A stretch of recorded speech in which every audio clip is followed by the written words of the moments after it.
This conference will now be recorded.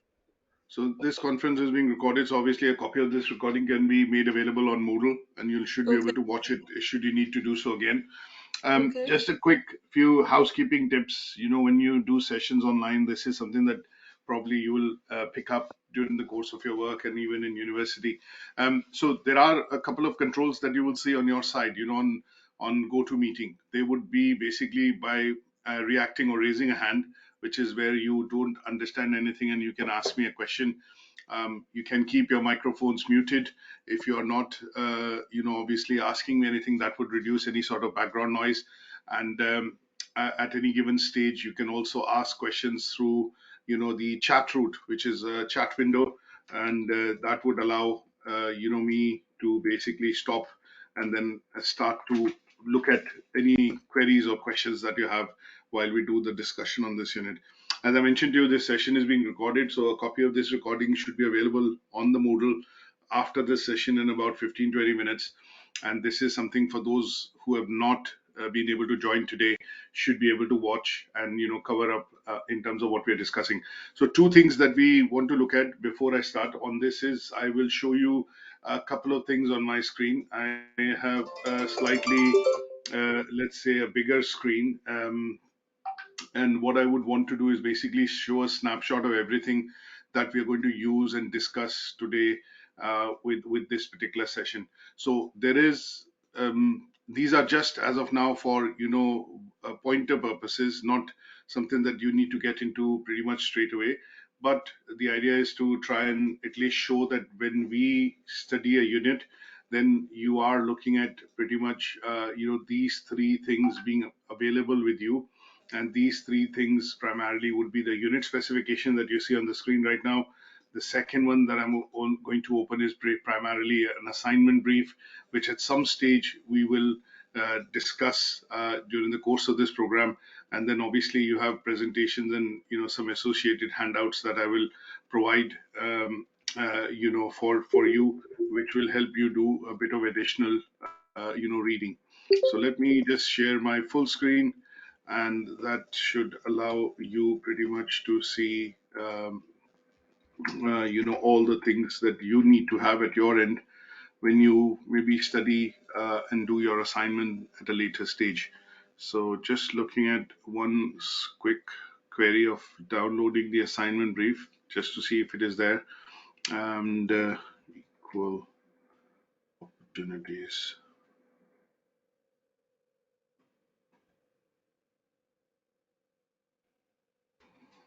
Okay, I think that's the one.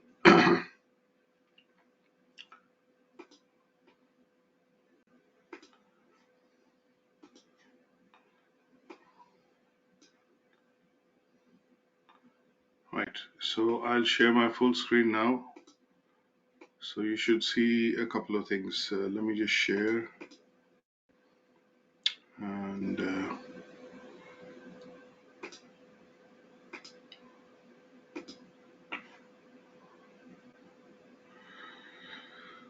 okay, the entire screen. There we go. Okay, so you should probably now see a full screen, which would be, this is the first document that we have here, which is the unit specification. We are going to follow this primarily to cover the learning outcomes and the assessment criteria. This is an assignment brief, which I'll upload on Moodle, and this is something that we will look at a later stage. So this is the assignment brief for this particular unit.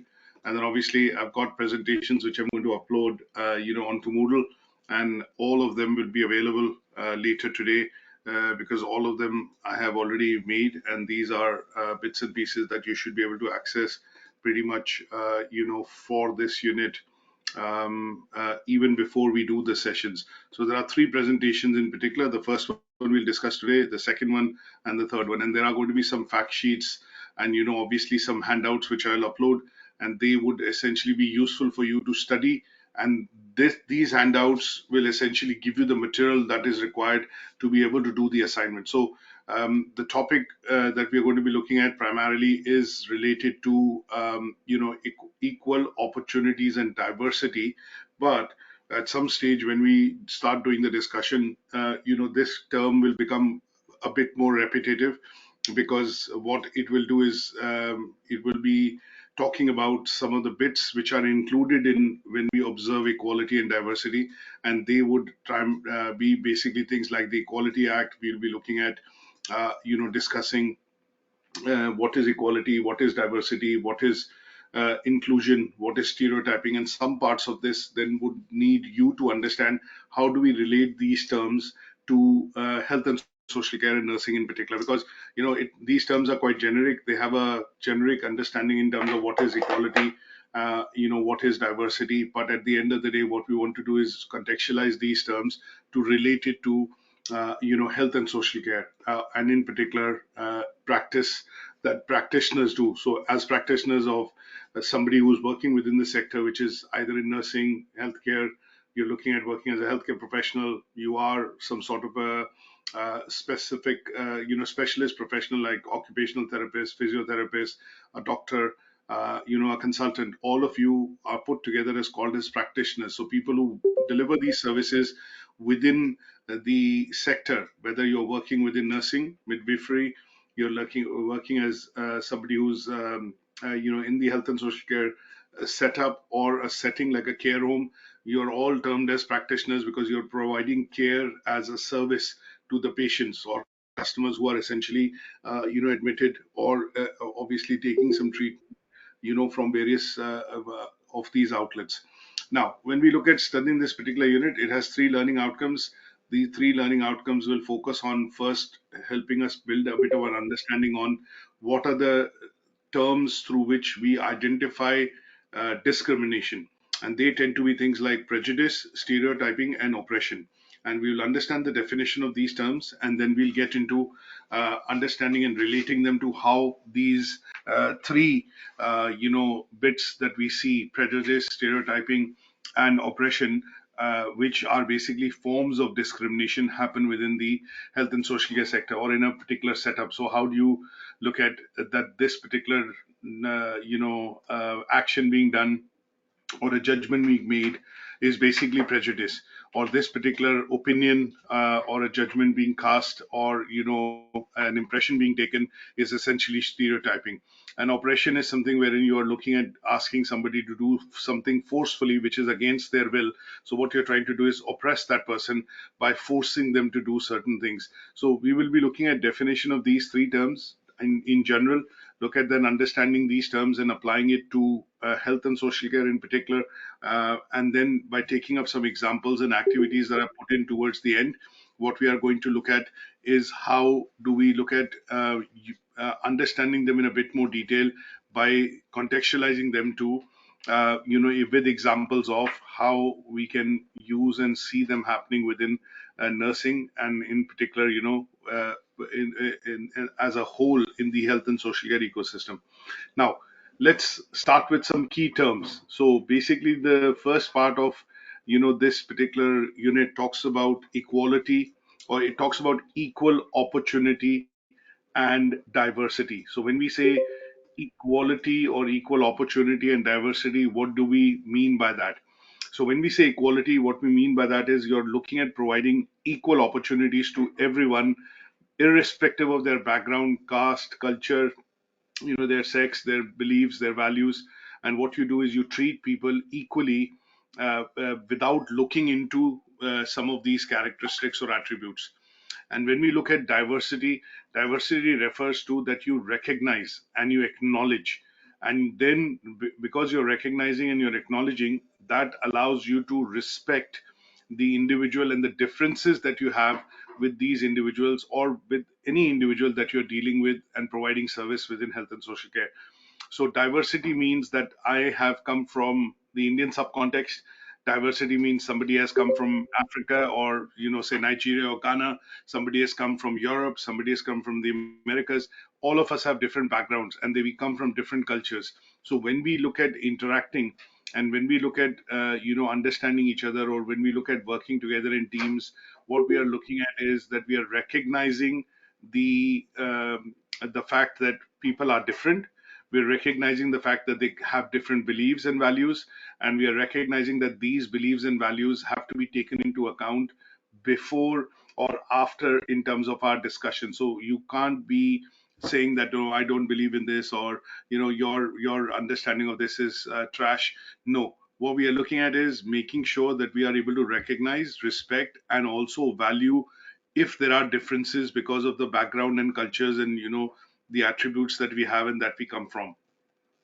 Now, when we also talk about equality, we are looking at primarily providing equal opportunities. So when we say equality, or when you say, when we generally talk about the meaning of equality, what we mean by equality in specific literal terms is that, when we say you're equal, that means you are we are not looking at your status, we are not looking at your rights and opportunities, we are not looking at your background, and what we are saying is we are looking at you when you're facing or having a face-to-face discussion with a particular person. We leave all the other parameters that we are looking at in the background behind, so we don't consider them.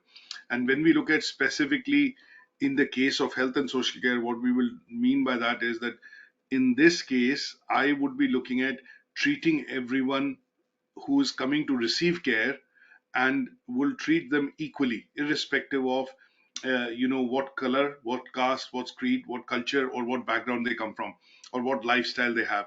And what I will do in this case is, when I treat them equally, on the other hand, what I'm going to do is basically value their diversity. That means value the differences that they have, and appreciate them. And while I do the acknowledgement of understanding that there are differences between us, between me and somebody else, then what I would do is make meaningful conversations to be able to take their beliefs, cultures, values into account, while essentially is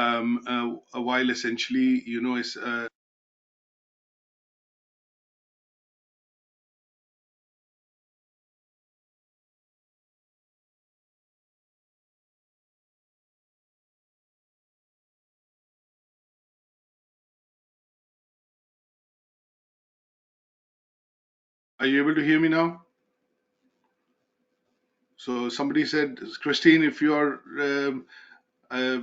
said that you're not able to hear me, maybe you need to allow access to your microphone, because I think if others can just quickly message on the chat, I can hear. are they all right? Okay, you can hear me. That's great. So it might be the case that you have to enable your microphone on your side. So on this side, when we look at diversity, we also talk about something called inclusion. There's another word which obviously we need to understand in terms of the meaning. So when we say when we look at the word inclusion and we look at its literal dictionary meaning, inclusion means that you are basically being included. You're not leaving people out. You're not trying to put people into groups and structures. And that is where we also talk about something which is called inclusion of people, when we talk about equality and diversity. So when we in general talk about inclusion, what we are meaning by that is that we are looking at including, when I say, I'll give you a broad example. When I say NHS, National Health Service, now National Health Service includes all the services that you need as a member of public within the UK.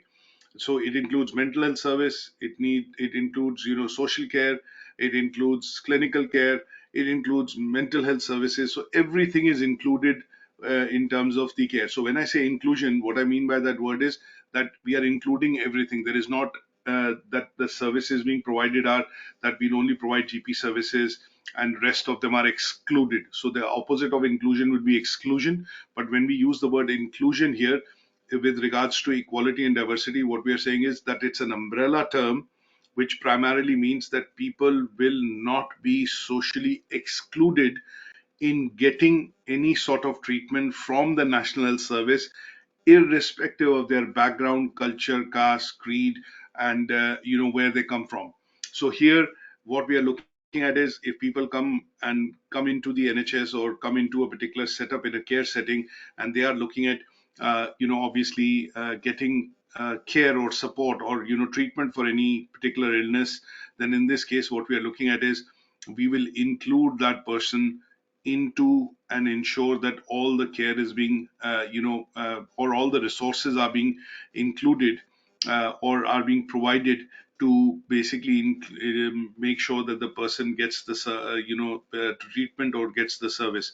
So inclusion is basically looking at individuals' experience within a particular workplace and in wider society, and we are looking at making sure that we are including people when we talk about equality and diversity in regards to providing health and social care. Now, when we also look at the definition of inclusion, there is a full let's say remit within the National Health Service, and that remit within the National Health Service looks at inclusions very seriously. There is something called inclusion health groups in the NHS, and the inclusion health groups are basically looking at specifically people who are socially excluded. So if you think of a group or group of people or a type of people which generally tend to be excluded from society, I don't know whether this comes to your mind, but sometimes you do see that gypsies in particular are one set of social group which people exclude from society because of the way and the lifestyle in terms that they have. They are basically nomads. They move from one place to the other, and they don't have a fixed place to stay, or that's what is inherent in their culture. So when we talk about gypsies or when we talk about Roma communities in particular, which we see within Europe. And if you go into the US, you see the Indians, which were the native people who occupied the United States as a land before they were forced to give it up. They are considered to be the native people who basically, let's say, let's say first came to America. So when you look at Alaska, some of these regions, similarly in Africa, when you look at sometimes when we see this might be a bit of a history lesson, but when you look at Britain in particular, Britain has colonized about over 60 countries in the world. So at some stage, Britain had colonized lots of countries in Africa, the Indian subcontinent, and that was against the oppression. And what they did was they basically oppressed the local native people and took over the control, and then it became a British colony. So when we look at inclusion, what we mean by that is there are still certain sets of groups in certain countries world over which basically experience, say, for example, because of their lifestyle or because of their the way that that they live, they basically look at either leading a nomad lifestyle or they experience, say, for example, homelessness because they move from one location to the other. In those cases, when we talk about inclusion, what we are looking at is including them as well in the practices and in the services which are delivered in the UK within the NHS, and that would mean inclusion. So in the UK, we do see communities which are Gypsy communities and Roma communities, which are generally treated as, or let's say they generally move from one location to the other, and in those cases, these two set of communities do generally face a lot of discrimination. So when the NHS says that we include everybody and provide services irrespective if they don't have a home or a permanent residence. The first thing that happens is when you go to a surgery, they ask you what your resident, where do you live. So according to your place of living and the council that you fall under, you are then required to register with the GP surgery. But if you look at Gypsies and Roma communities in particular, they move from one location to the other, and obviously they don't have a permanent residence. So in this case, inclusion of people within these groups, which could be because of their lifestyle, or if they in general have poor living conditions or health outcomes, they will also need to be included in providing some of these services. So if we do not include people from all strata of life or all types of cultures and from all weeks of society, people within the society, then this is also considered discrimination. So when we talk about the National Health Service includes equality, diversity, and inclusion in providing all types of these services to members of public in the UK.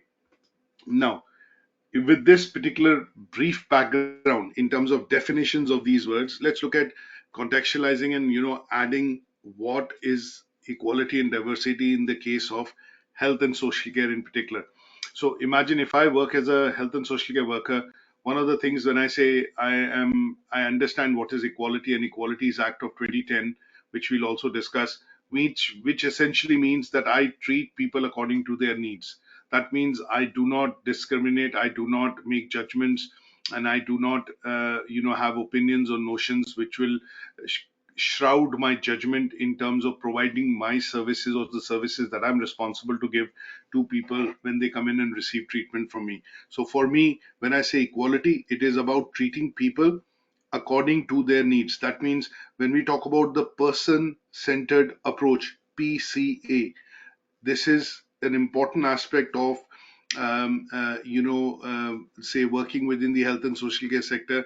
And in particular, when we talk about person centered approach, we are looking at the six principles of care, and they tend to be the bits that we would need to adhere with as a health and social care worker, as a nurse, or as a practitioner within the health and social care sector.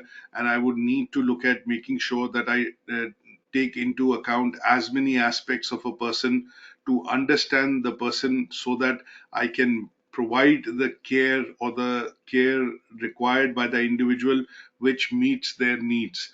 And this is something which is important when we talk about equality. So, equality in the context of health and social care tends to be that we include the principles of person-centered care and ensure that the care being provided is meeting the requirements and needs of the individual. Now, a simple example of this that I put in, here on the slide is that if I look at somebody who is, say having a disability, and that disability could be that the person is, say, visually blind from birth.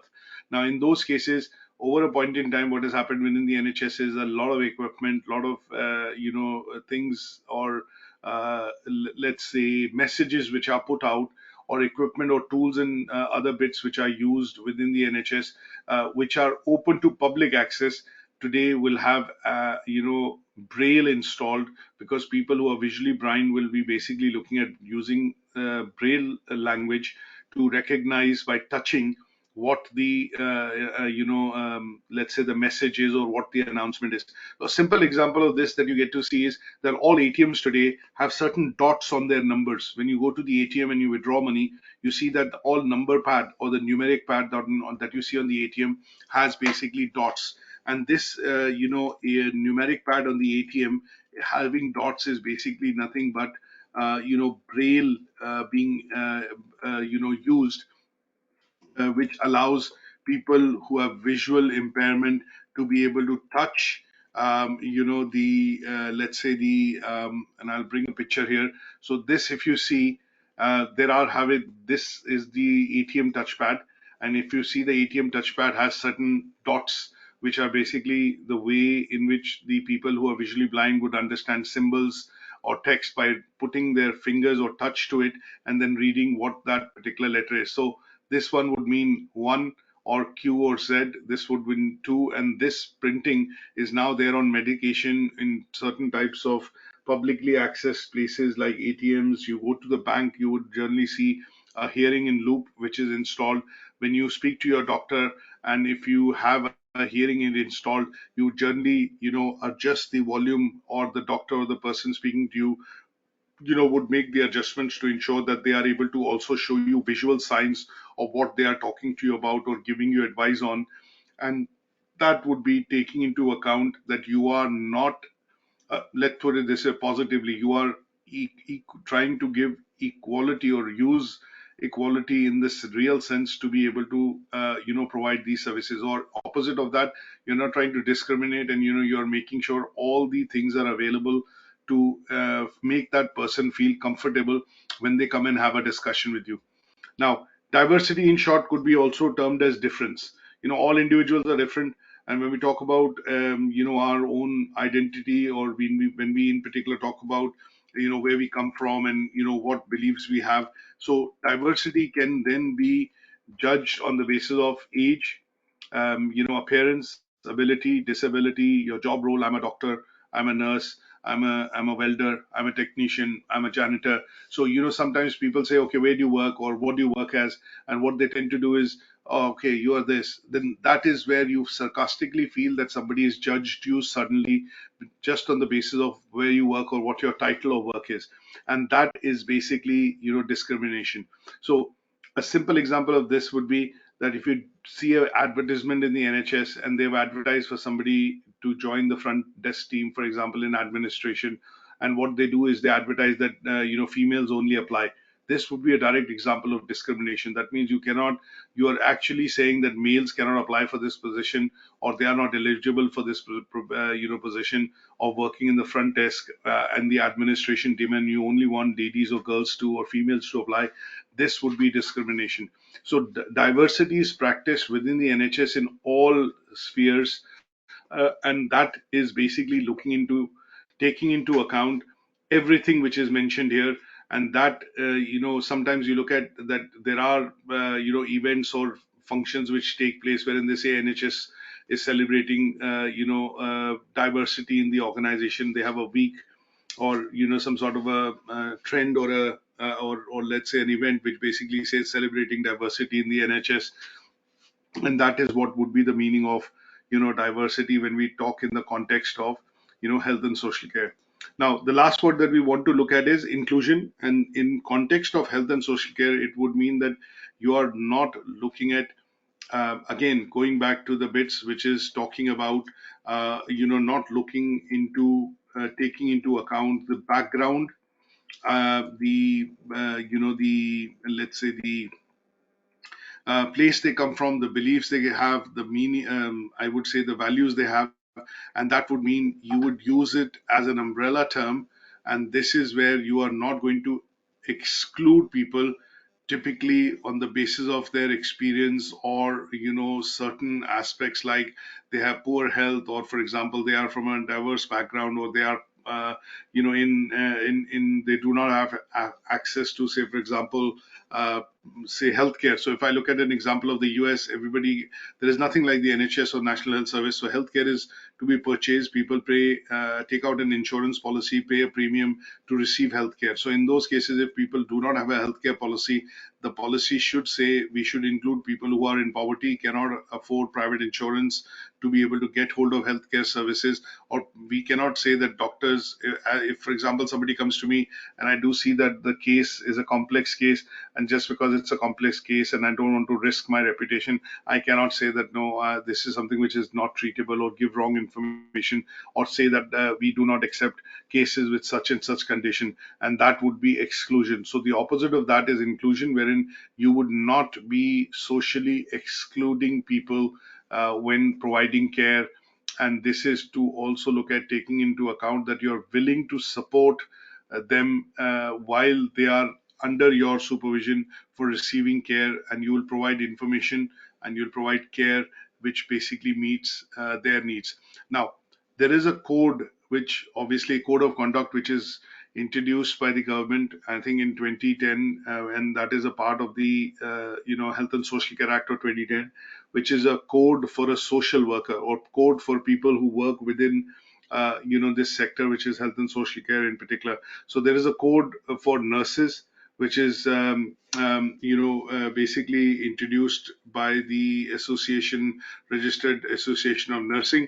So when you look at that, and I know that some of you know that the Royal Nursing College, which is the association of nurses, is currently striking and has announced strike action.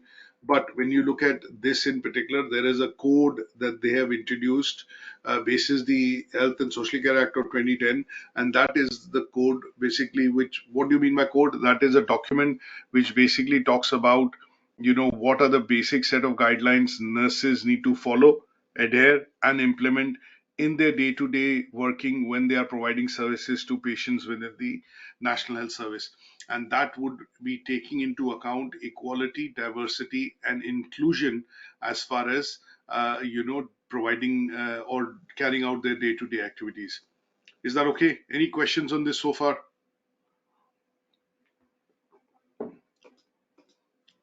No question. Yes, go on. Sorry, I've got Yeah, a question. okay. Yeah, Now, yeah, go on. would you explain again the last page on inclusion, please? I don't think I understand very well. Okay, what is the okay? If we look at the meaning of the word inclusion first, what does inclusion mean? Inclusion means to include. Okay, that means you are not going to be looking at excluding people of different types, or excluding certain type of people on the basis of their background culture when you provide services, or when you work within the national health service. So inclusion essentially means you're trying to include everybody in terms of service. So a simple example that I would do is, if a government is to come out with a law or a legislation to say that the national health service would now start charging say for certain treatments. Now, what they are going to do is, if they say that this charge for the treatment is going to be paid by individuals who earn over £50,000 annually in terms of income in the UK, then what will happen is the government is actually discriminating, because what they're doing is they're creating a law which is basically going to discriminate against people. When the NHS was set up in the 1951, the constitution of NHS said that national health services would be free to all individuals or members of public within the UK who are British citizens. Now, if the government is to come out with a law like this, then what they are going to do is they are going to discriminate just because you have higher income, or you say, for example, have more income, or get more income in comparison to some other members of the public in the UK. And that would be looking at creating an artificial barrier to say that if you have to have a requirement for an operation and your annual income is more than 50,000, then you will need to pay for that service. But if you are less than 50,000, then that treatment provided to you is free. So this basically shows discrimination. Now, discrimination has three outlets, or three ways in which discrimination can be done. One is when you don't treat people equally. Second is you look at people's background and cultures, or take into account their various attributes like age, sex, culture, where they come from, values and belief. And that is not, that is basically looking at discriminating. And the third part is, if you do not include all people, or have a law which basically goes across and has the same meaning and applies to all people. So if that is not done, then that is where you are doing excluding certain people from certain aspects of they being able to get services within the UK from National Health Service. Now, when we look at these three terms, how do we relate them to government bringing out a legislation to make sure that everybody has a same understanding on what this means? So what they did was, they came out with the Equality Act of 2010. They came out with a policy that when we treat patients, or when we provide services within the National Health Service, and when we look at the Department of Health, which is the government department, they would basically value equality and diversity. They would not say that nurses can only be appointed who are British native people. That does not mean that people who have relevant qualification and experience from outside the UK will not be able to come in and apply and become a nurse. No. So what they said is, we value diversity. We value people coming from different backgrounds, different experience, and as long as they meet the requirements for a particular job that they need to do, NHS is happy to, obviously there are opportunities for everyone to join the National Health Service. So equality, diversity, and the third part is inclusion. That means there are no separate laws for, the ways in which laws and treatments can be provided to different set of people.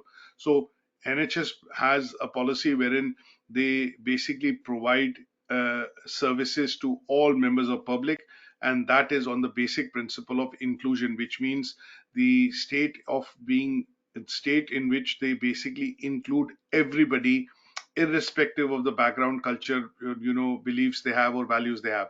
And that particular bit means inclusion. So inclusion cannot be looked at in isolation.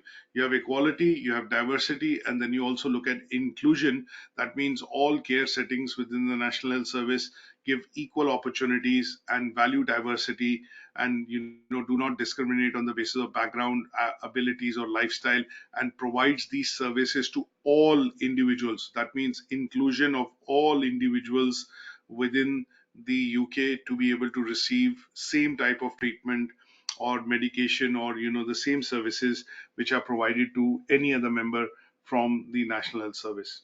Is that okay? Does that make it clear? Yeah. Thank you very Okay. much. Okay. Now, when we look at this particular bit, we also need to look at understanding what is the Equality Act. Now, this is an act which is basically a legislation or a regulation which has to be now followed, and this has been passed in the Parliament. So, how an act is made, you would generally see there is a first reading, second reading. A minister would propose this in the lower house or the lower house of Parliament, and there the debates will happen after the first reading, second reading, third reading. This would be confirmed, voting would happen, and then this would be passed to the upper house or the House of Lords. And then again, there happens first reading, second reading, and once they have debated on the pros and cons, benefits and disadvantages of the bill being introduced, this bill is then sent to the monarch, which is the Queen, or in this case now King Charles, and he signs it off. And then this bill, which was introduced as a reading or as a paper, as a suggestion to make some changes, is called a bill. This bill then becomes an act, and when it is passed in the Parliament, this then becomes an act, and that is then implemented across for the purposes of governance and regulation by government departments. So when we talk about acts in particular, Equality Act of 2010 is what is related to equal opportunity and diversity. So here, this act is what you need to understand what it does and what does it mean. So when we talk about the Equalities Act in general, you are looking at talking about essentially the act or legislation which is government has introduced, which legally then protects people from discrimination in workplace and in wider society. So when we look at implementing this act within the national health care or under the health and social care setting, what we are meaning is that we are not looking at discriminating against providing services to certain set of individuals within the national health service. So this act essentially sets in stone anti-discrimination policies. That means you cannot discriminate, or you cannot bring across anything which basically creates discrimination or harassment or any sort of prejudice. And say, for example, let's say the first term that we looked at, stereotyping or oppression in terms of providing services to the members of public. Now, when we talk about, in general, when we talk about the Equalities Act, you can refer to any act which the government introduces, on the website.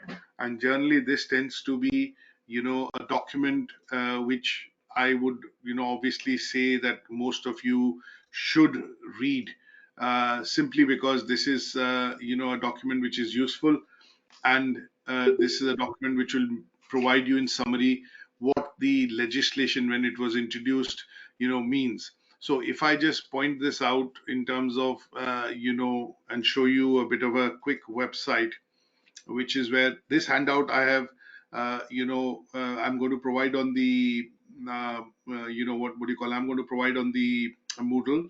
But what I would want to do is basically make sure that you're aware of this particular document. And this document is called the Equalities Act. Now, what do you need to know? There is a specific version of this which is specifically related to you working within the sector, and you working within the sector as when I say sector, what I mean by that is health and social care sector, and what you need to do and observe specifically in your case as a health and social care worker or as one of the practitioners. And that, so this is the main act which is in general applicable to any workplace, any environment, or any government department, or any place which is basically providing services. There is a specific version of this app, sorry, of this, of this particular act, which is specifically related to health and social care.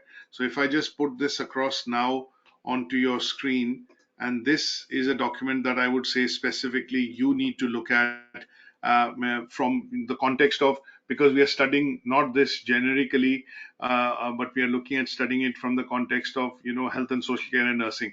So Equalities Act, what do I need to know as a carer?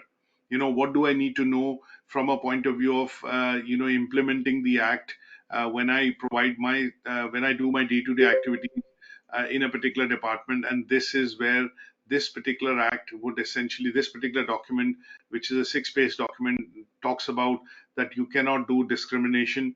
It gives you an example of what that discrimination is. Then I go into the second aspect. You can't, how do you look at what constitutes harassment, what constitutes victimization, what do you mean if you have to say, for example, if you feel that harassment is being done, or you're a victim of crime, or you're being oppressed, or you're being not fairly treated or discriminated against, then in this case, this particular document, which is a 10 to 15-minute read, would give you a good idea in terms of what is the interpretation of the Equalities Act for me when I work within this sector in terms of health and social care. So this is something which will be applicable and useful for you, and it is available on Moodle. Now, showing you, going back to the presentation, in general, when I talk about the Equalities Act, it is going to protect these characteristics for an individual.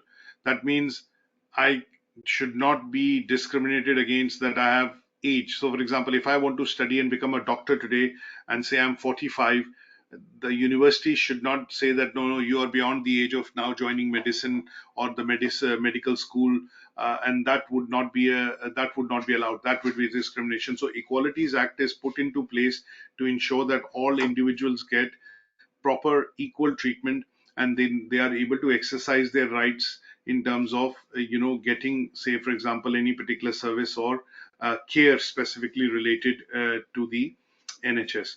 Now, if we go across now to the first assessment criteria, because what I want to do is basically discuss with this background what now is the assessment criteria related to the first learning outcome. The first learning outcome talks about understanding different types of prejudice, stereotyping, and oppression. Now, what are these terms? We look at them very briefly, and then we will discuss how they are essentially, related to health and social care. Now, when I talk about, now these terms are generally related to what I would say discrimination. Now, when we talk about Equalities Act and we talk about discrimination, there can be two types of discrimination that you would generally see, which can be meted out. One is direct discrimination. That means it occurs when somebody is treated less favorably than someone else in a similar circumstances or in a similar situation. Now, direct discrimination is assuming you are going in to buy something at the shop, and you are dressed in casual clothes, and somebody else walks along and that person is probably dressed in a suit. Now, if the teller, or if the person at the customer services desk serving gives precedence to the person who's come in a suit or a tie, and gives precedence over you because both of you are in the queue, then this is an example of direct discrimination.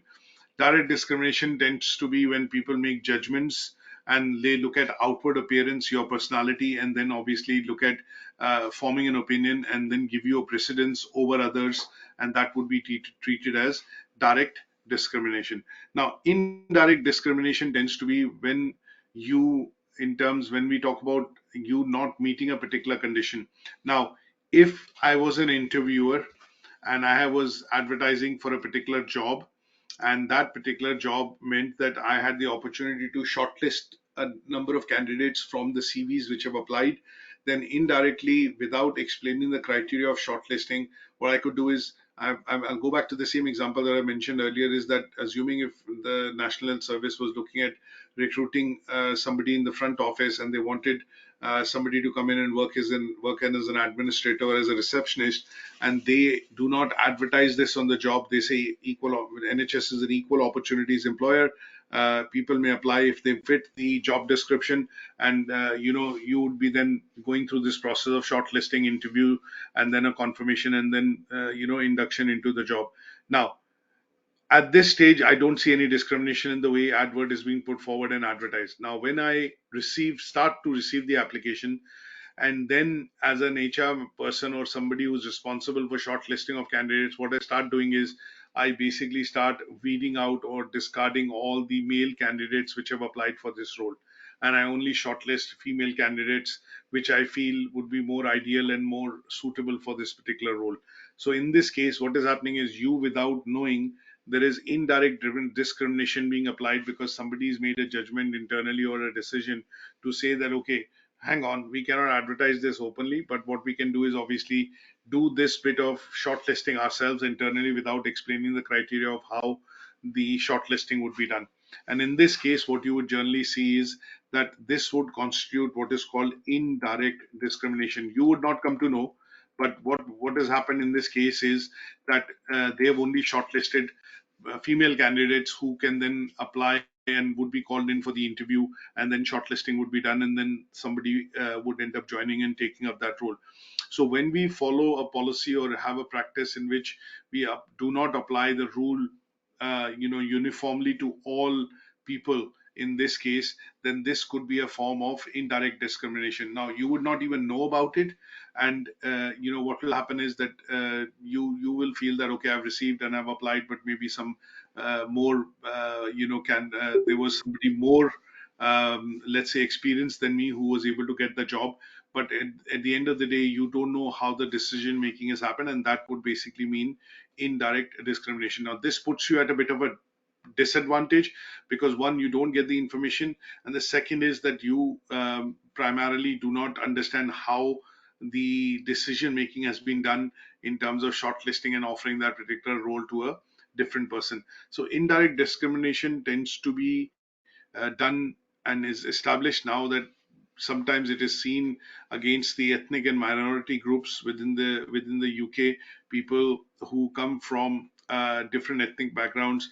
And that is where the government has also mandated in terms of law that when we look at, say, for example, there was a there was something which was introduced by the government a couple of months back, was that we need to see diversity in the boardrooms.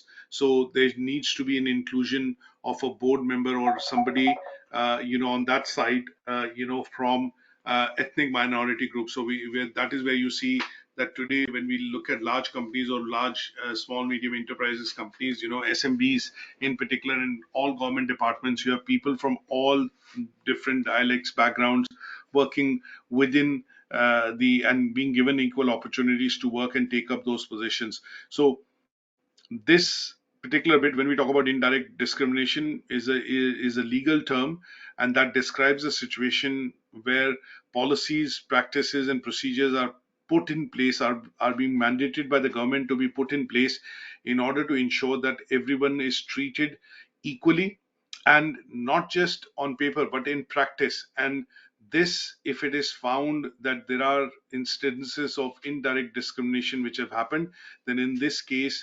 there are rules and regulations through which the people or the person or the department, if they are getting into this practice, they can be prosecuted. Another example, a simple example of indirect discrimination, is, I would say, is assuming you were looking at joining the army, right? And or you're looking at joining a particular job, and if in that job they have a particular criteria which says you need to be of a minimum height to be able to reach or get this particular job. Now, what is height got to do with you working as a receptionist or as an administrator in the front end office, or maybe within the front desk of a particular hospital? Now, if they've introduced a criteria like this, which is of minimum height, then this carries no relevant case for that particular role. And such a requirement, if it has been introduced in the job interviews or in the advert, would basically mean that you are trying to discriminate disproportionately against women, because generally speaking, on that case, you would generally see males being taller and women's being shorter. And in some cases, you could also discriminate indirectly against men in particular who are of a certain height or are of a certain height shorter than what has been advertised.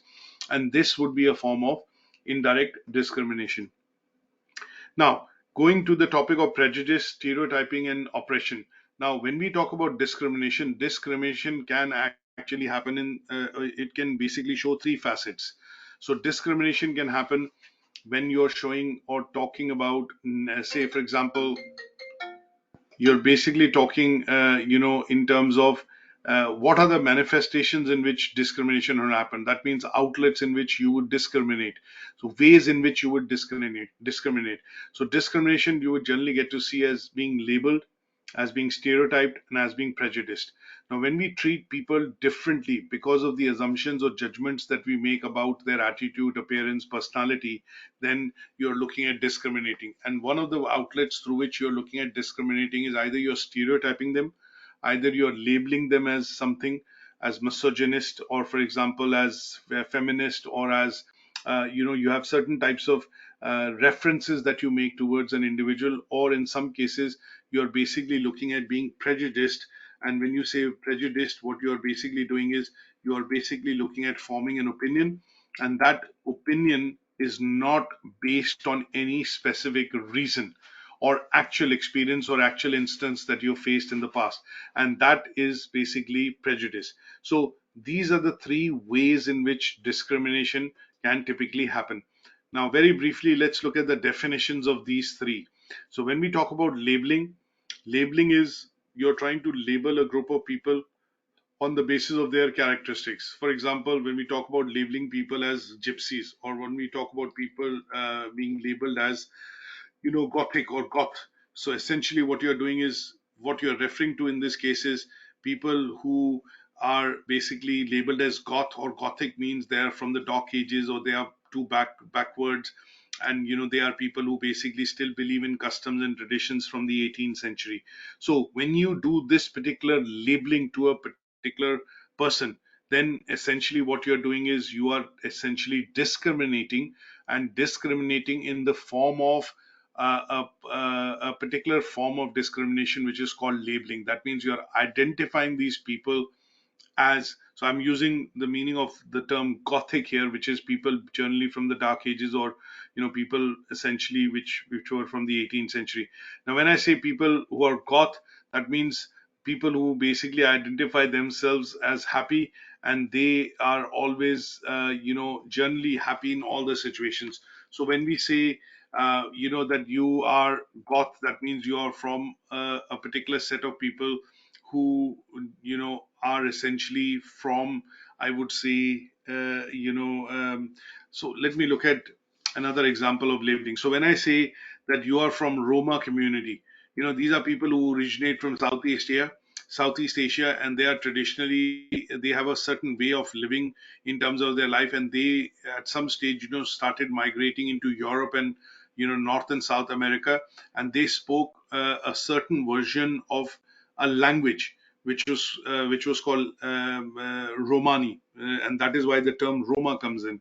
So when I say Roma, and you label them as people that they come from this background, and they have this belief and they have this tradition, then what you're doing is you're labeling those set of people by basically giving them a term.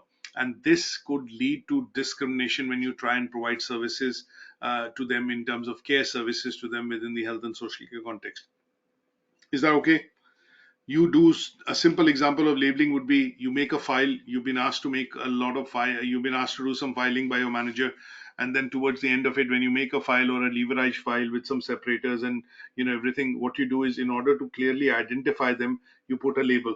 So that is literally looking at labeling. And if I say that within my place of work, I would say, no, this person is he is very fancy, or this person is very aggressive. So what you're doing is you're labeling that person with a particular trait that they show. And then when it comes to dealing with that particular person, what you're looking at doing is you are looking at that particular notion that you have labeled that person with, and then make a judgment or provide or provide a service or work with them with that notion. That would be the process of what is called labeling. Now, the second bit that we talk about is stereotyping. Now, the word, when I talk about stereotyping in particular, what you are meaning by the word or the definition of word stereotyping is that you are basically looking at viewing or representing certain set of people which would primarily have or show say particular characteristics. So a stereotyping example that I would give you would be that sometimes when we say girls are more say docile or more calm than probably boys are more aggressive. Now this is a stereotyping, this is a statement which has been made using stereotyping, because people have observed over the years, and what they've seen is girls are generally more docile, they listen, they reason, and boys are quite rash and aggressive before they think. Sometimes some of the boys, the characteristics that they show typically seem to act straight away rather than looking at taking back and thinking about it for a minute. So when we talk about stereotyping, what this is a simple example that I want to give, but you are going to base your opinion of a particular type of person or about a particular person or a group of people on the basis of what characteristics they show, and that process is going to be called stereotyping. That means you're going to view them in a particular way because of the way they act or what they believe, and because they have been because they have a certain type of belief or the way in which they particularly act, what you've done is you've stereotyped them, as I use the word, or you've basically generalized them to say that, okay, this is how you would generally come across these people. Now, a simple example sometimes you get to see is when you go to the restaurants, you see some people, sometimes, people working in the restaurant would have an opinion that, normally when they serve customers, or these type of customers would give you more tips than these type of customers. Now, what they've done is over the years experienced a number of different types of customers which have come and wined and dine in the restaurant. And what they've done is then formed an opinion that if you have, say, for example, just giving an example, if you have, say, Asian customers, they normally would give you more tip. If you have white customers, they will give you average tip. If you have this customer, they will give you. Now what they've done is they've stereotyped that opinion on the basis of experience that they've had over the years, and that is where what they've done is they've kind of related this particular opinion that they have of a group or a type of person when they serve them or give them service, that this is what they are expected to do. And that process would be generally stereotyping. So here we are generally understanding that we'll relate it to health and social care context in a minute when we go into the assessment criteria. And then in the end, when we talk about prejudice, what we are looking at is this could mean that you are looking at liking someone or disliking someone just because they belong to a particular type of group. So sometimes when we talk about a prejudice, what we basically do when we say that you're being prejudiced is that what we'll do is we'll have some sort of a preconceived notion or an opinion, and that preconceived notion or opinion will be based on some sort of an experience or maybe a reason or an actual experience that we've had in the past. And this could be because you're coming from different background and different beliefs and values, and this would then give rise to a bit of prejudice. That means you would be biased, you would be showing some sort of a bias towards certain set of people because of the fact that you've had an experience or you've dealt with them in the past. Now, when we talk about these, and in terms of the basic terms, what we need to look at is how do we relate this to the concept of what we are studying in terms of health and social care related to, say, for example, this sector. So when we talk about stereotyping, an example of that will be elderly people are bad tippers. You know that people who are senior citizens, or people who are senior statement people who are retired, essentially, when they go and wine and dine in a restaurant, they generally tend to tip less as compared to some of the other customers. Now, this is a stereotype. So when you look at using a term that gay men are flamboyant or women like to talk a lot, this is basically stereotyping. That means you're basing your opinion on, say, for example, certain, say, opinions that you have observed, or the association that people would have had in the past, or they belong to a certain type of group, or they exhibit certain traits, and that is going to bias you, or maybe cloud your judgment, as sometimes we use the word. And that would mean that you are stereotyping. You would only say, no, women talk a lot. No, how do you know women talk a lot? Because you've observed them and you've been a part of groups wherein, if sometimes when you work within teams you have a lot of women and you have less men, you generally see women get along quite well, and obviously they talk about lots of things. So here the opinion is firmed up that you are stereotyping, that if you put a lot of women together in a team or in a room, they talk a lot, and that is stereotyping. Now, when the last term that we want to look at is oppression.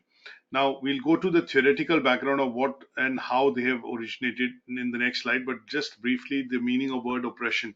When we talk about oppression, oppression means that you are unjustly treating or exercising authority over another person. So in this case, you're placing either a person under restriction. So this is something that we get to see when we look at people in old age homes or care homes, or essentially people who have mental disorders, and they are being cared for in the care homes.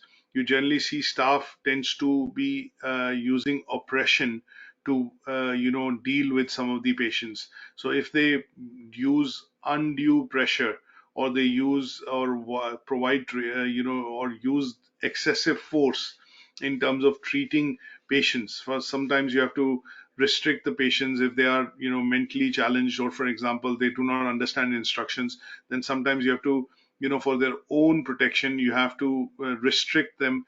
But if that restriction is generally done beyond what has been stated in the guidelines, or is done, is the person is meted out with undue treatment on that side, which is not documented or not being supervised or not being authorized, then in that case it will be termed as oppression. So it's an act of placing severe restrictions on an individual, group, or an institution. And sometimes we see blatant violations of oppression being done in care homes. And I think, I'm not sure, again, if you would remember, a couple of years back there was a Panorama investigation which led to the closure of one of the largest home care chains in the UK, in England essentially. About 257 care homes were owned by them. So 64 of them actually closed because Panorama went in, BBC Panorama team went in, and they saw that patients were being slapped, kicked, locked in rooms without their permission, just because the staff felt that they had to, discipline them, and this was not implemented or mandated in any of the guidelines, policies, or procedures within the organization's charter, and also by CQC. So this particular act of restricting somebody, putting them in isolation rooms, beating them, kicking them, was caught on camera, and this was a clear example of oppression by the staff, healthcare staff, wetting it out to the residents of the care home. And just because these people were mentally challenged did not mean that they have the right to oppress them, or put them into this particular take this action against them, without any guidance or supervision, or in some cases authority. And that is what was seen as by strict violation by CQC, and it led to the closure of this particular chain. I think it was about 3 or 4 years back. It was in BBC Panorama News, and this is where we get to see that these kind of acts can also happen within the National Health Service. When we talk about oppression, that means you've been asked to take a treatment, or you've been asked to undergo a treatment or take medication without proper information being provided, you not being allowed the independence to take your own decision, and you being forced into taking that treatment or taking that medication, and that would be termed as oppression. Now, there are several examples of operations that we get to see. So they could be seen as sexism, they could be seen as anti-Semitism. We could see sexism against, say, for example, oppression against sexism, and that means that certain types of sectors wherein jobs or people do jobs, they are seen to be more sectors in which men would primarily work, or women would primarily work, and they would be seen as that, okay, you're tough enough to be able to do the job. And if you have that opinion, that is basically showing that you are not you're exercising or putting undue pressure on the person to be able to do their daily job, and that would be seen as oppression. Now, what are the reasons why this is, a part and parcel of Discrimination Act or the Equality Act of 2010? Now, when we talk about prejudice, stereotyping, and oppression, they basically are, looking at the three aspects, which is called the ABC effect. So, ABC effect is affect, behavior, and cognition, and they are used for the study of when we talk about that if there are organizations which primarily you know have these policies but do not seem to be practicing these policies, and it's still indirectly or directly doing discrimination. And this discrimination is not something which is direct, it is happening indirectly in the form of prejudice, stereotyping, and oppression. And this is how we can spot this if we know these three principles of ABC, which is affect, behavior, and cognition. So when we look at effect, it is directly related to prejudice and favoritism. So the other aspect that we see prejudice is that favoritism can be applied if there are a couple of people who work within the same department and you report to the same manager or the supervisor, you are given a bit of a preferential treatment because you're a favorite for the manager, or you pull out some favors for your manager, and that is why the others don't get that, and that would also be seen as a prejudice, but in this case favoritism. When we talk about behavior, we are looking at direct or indirect discrimination. And when we talk about cognition, when we talk about cognition, what it means is you're relating it or you're involving intellectual activity. That means you're relating some part of the task being given or role and responsibility being given and relating it to the level of intelligence that the person has, which is cognition. That means cognition literally means thinking, reasoning, and remembering. That is the meaning of the word cognition. So when you look at cognition, and when somebody tries to discriminate by saying, you are thick, you hear sentences like, "No, are you that thick?" Which means that they are intellectually challenging you and saying that you are not good enough in terms of your reasoning capacity or thinking capacity. And that is where they then use this as a prejudice or as a discrimination tool to say that no, that person is not capable of doing it because that person does not have the intellectual capacity to perform that job. And that is indirectly saying cognition. That means you cannot think, you cannot reason, or you cannot remember, or you cannot do it to a certain level. And if I start to discriminate against members in the team on the basis of cognition, that would be termed as stereotyping. So when I talk about the aspect of discrimination, we look at the ABC effect, which is affect, behavior, and cognition. And this tends to be looking at how, you would, these bits would basically look at, having an effect on how discrimination starts to happen or creep into the place of work, or when you start giving, or when you're, performing your day-to-day responsibilities in terms of providing care to patients, and you generally see that somewhere somehow this starts to creep in, and because of which you basically start discriminating in one way or the other, which could be on the basis of having some prejudice, having or stereotyping people, or your the people that you work with because they come from a certain background or belong to certain groups. And last but not the least, sometimes you're asked to do a particular job, but you will do it in a particular way which will not be pleasant to the patient. And in that case, you're oppressing, using oppression essentially to finish your job, to say, okay, I've got a couple of things to do, I've got a round to make, I've got this bandaging to change, or I've got this bits to do with the patient. Even though patients are not ready, you would just generally force in and say, no, let's get this done now because my shift is ending at 4 o'clock. And that would be going against the will of the patient, and you would be oppressing the patient to say, okay, even if they are not ready to have that dressing done or have that change done, you would still force them on it. Do it just because your shift is ending and you have to do it with the part of your job, and you end up forcing the patient to do it. Then that would be termed as oppression. And this is what we get to see when we talk about discrimination. Sometimes the word discrimination might not be used, but you might be using or showing or working and using discrimination essentially by talking about or taking into account things like prejudice, stereotyping, and oppression when you carry out your day-to-day jobs or activities. Is that okay? Is that clear? Any questions on this so far?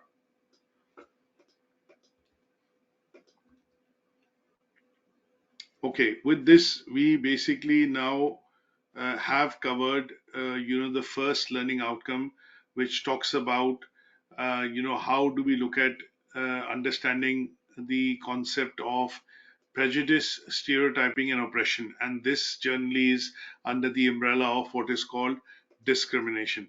Now, just as an activity to understand that, you have looked at, going through this lecture or the discussion with me, and what I want to do is understand that have you understood this concept of learning outcome one, which is to understand, different types of prejudice, stereotypes, and oppression. We want to look at a bit of a small activity. Now, what I've got on the slide is a bit of a table. And what I want you to be able to do for the next session would be to complete this particular table by explaining using an example of how you look at diversity at your workplace. How do you look at equality? What is inclusion according to you? And what is discrimination? So there are no right and wrong answers to this. You might need to interpret, the definition of these terms, the way you see it being implemented at your place of work, and the understanding that you have in terms of by giving an example. So you might do a definition in the first row and put an example here. So here it will be the definition of the term. And here, what I would suggest is you put an example of what is diversity. Where have you seen diversity? And that would be, making me understand and get a clear answer or a signal that you've understood these terms quite well through this lecture today. What is diversity? What is equality? What is inclusion? And what is discrimination? Now, the second activity that I want you to look at is to look at giving me an example. And the example talks about a community group organizes activities in a village hall that does not have access to suitable, does not have access for and is not suitable for individual with wheelchair. So does not have, I would say, access that is suitable to individual in wheelchair. Now, it could be an example I give you offhand is that suppose there is, say, for example, maybe in a couple of weeks you have Easter holidays, right? Now, if in your local community, say a charity has organized an event which is going to celebrate Easter, and they do it in a place wherein they do it in a particular hall or a community hall, and in that community hall they do not have access to, people will not have access to the hall in terms of coming in and going out, because the hall or the area does not have access for disabled people in terms specifically wheelchair. So that means you would generally see that the hall has doors which are not 3.5 feet wide, which basically should be the case. You do not have a disabled toilet, and in some cases you do not have a ramp, in that community hall, which would allow access for wheelchair people on wheelchair to come in. And that would mean that they would need assistance. If somebody comes up in the wheelchair, they would need assistance from other people to be able to lift the wheelchair and put them onto, or allow them entry into the hall. Now, with that situation in mind, what you need to be able to do is describe or maybe create a picture with some words, 20 to 30 words, to say how would this be discriminating against people who are on wheelchair, right? If you go to a function, if you go to attend a simple scenario of this in a different way, I would explain would be that think of a scenario wherein you've been invited to a function or an event, and that function or an event does not have access to, does not provide access to people who are on wheelchair. Now, what and how is the event organization or the place actually discriminating against people who are on wheelchair? That is what you need to describe in 20 to 30 words. Is that okay? And that would make me clear that you understand what is discrimination. Now, if I give you a simple example, most of you come to the college and obviously come up to the premises in the center. You see that if we had if we have no lifts in the building, and if we had student who needed access, who was on wheelchair and needed access to a lift, but the lift is not there in the building, then as a responsibility, as per the government law, we need to advertise outside the building by a signboard to say the premises do not have access to wheelchair or people with wheelchair. And that would inform the people that if they are visiting this premises or on the website of the company or the college, they would need to put that in to say that we do not have access to wheelchair, we do not have access to lift, or people who are on wheelchair would find it difficult to access the building. Now, if that is not written, that is being discriminatory, because imagine if you had to go to the office or go to the college or the center and then later find out that no, I can't get into the fourth floor, I can't go up to the fourth floor, and they have not put out any announcement either on the website, or when you were seeking the appointment this was not explained to you, then this is clearly an act of discrimination. Now, that would be one way of looking at it. The second way would be that you have lift in the organization or lift in the building, but that lift does not allow access to, is not wide enough or is not made for wheelchair access. Then that could also mean that the employer or the landlord or the building owner needs to be able to put that out as a bit of an announcement.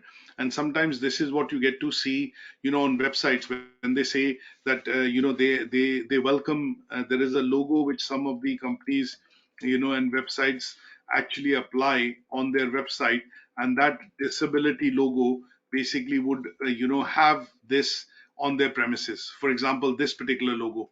Now, this particular logo, if it is there, that means the premises is enabled and would provide easy access to people who are on wheelchair.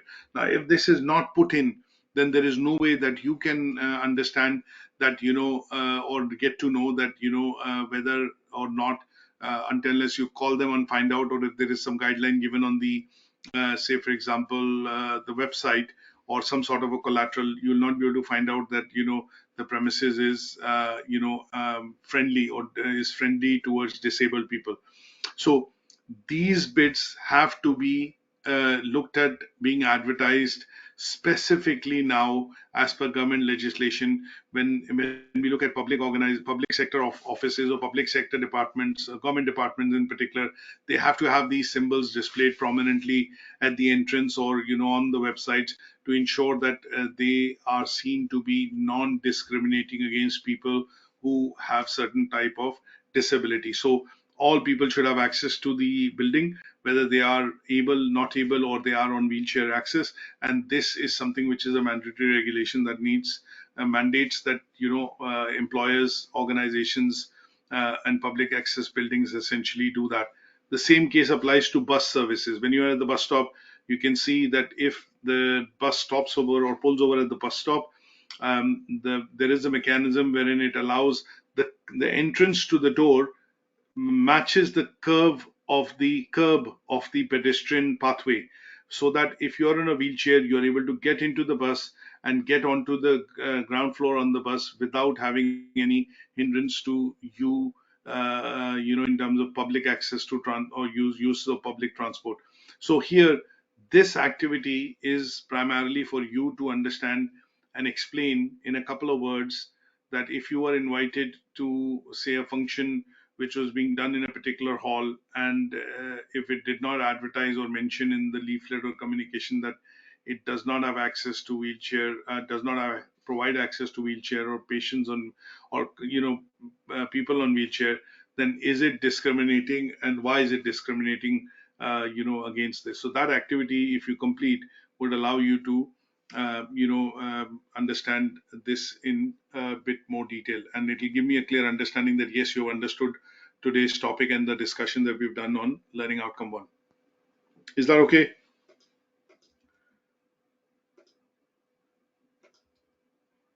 Yes, So that's okay. Yeah. Good stuff. So with this, what we now look at is we have more or less completed, the first learning outcome for today. And this presentation is going to be available on Moodle.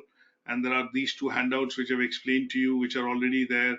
So if you need to revisit or go into and obviously look at reading them again, please do so. And last but not the least, the recording will also be appended, which you can access from the unit.